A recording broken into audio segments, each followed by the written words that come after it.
Committee. Thank you, Mr. Chairman, and welcome, Chairman Bernanke. I am very pleased to be here today as the ranking member, and in the midst of the great optimism of monetary policy and how the economy is doing, I still have some concerns. And of course, one of my long-term goals has always been to emphasize maintaining the integrity of the monetary unit, rather than looking superficially at some of our statistics. But I also share the concern of the chairman of the committee of our responsibilities for oversight and your interest as well, Chairman Bernanke, on having the transparency that I think we all desire. Transparency in monetary policy is a goal we should all support. I've often wondered why Congress has so willingly given up this prerogative over monetary policy. Congress, in essence, has ceded total control of the value of our money to a secretive central bank. Congress created the Federal Reserve, yet it had no constitutional authority to do so. We forget that those powers not explicitly granted to the Congress by the Constitution are inherently denied to the Congress, and thus the authority to establish a central bank was never given. Of course, Jefferson and Hamilton had that debate early on, and the debate seemingly was settled in 1913. But transparency and oversight are something else, and they're worth considering. Congress, although not by law, essentially has given up all its oversight responsibilities over the Fed. There are no true audits. Congress knows nothing of the conversations, the plans, and the action taken in concert with other central banks. We get less and less information regarding the money supply each year, especially now that we don't even have access to M3 statistics. The role the Fed plays in the President's secretive working group on financial markets goes essentially unnoticed by Congress.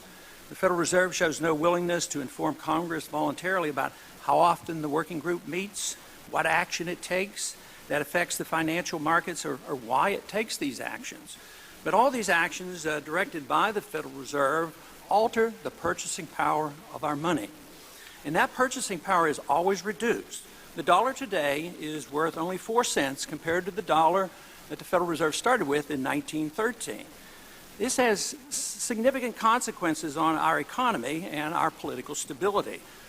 All paper currencies are vulnerable to collapse, and history is replete with examples of great suffering caused by these collapses, especially to the nation's poor and the middle class. This can lead to political turmoil as well. Even before a currency collapses, the damage done by a fiat system is significant. Our monetary system insidiously transfers wealth from the poor and the middle class to the privileged rich. Wages never keep up with profits on Wall Street and the banks, thus sowing the seeds of class and discontent. When economic trouble hits, free markets and free trade are often blamed, while the harmful effects of a fiat monetary system are ignored.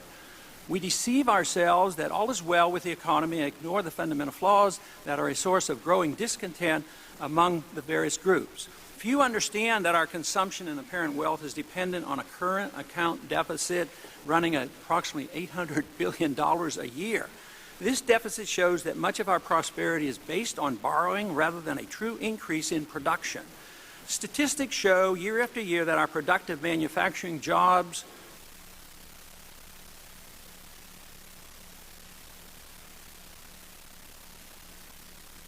I think they finally cut me off.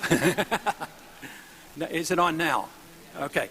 This phenomenon is not seen as a consequence of the international fiat monetary system where the United States government benefits as the issuer of the world reserve currency.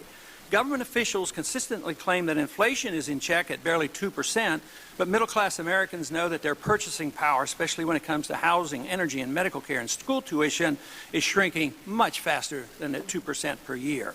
Even if prices are held in check, in spite of our monetary inflation, concentrating on the CPI statistics distracts from the real issue. We must address the important consequences of the Fed manipulation of interest rates. When interest rates are artificially low, below market rates, insidious malinvestment and excessive indebtedness inevitably brings about the economic downturns that everyone dreads. We look at GDP figures and reassure ourselves that all is well, yet a growing number of Americans still do not enjoy the high standard of living that monetary inflation brings to the privileged few. Those who benefit the most are the ones who get to use the newly created credit first. The gentleman's time has expired. If the gentleman would come to a conclusion. Okay, I will yield back.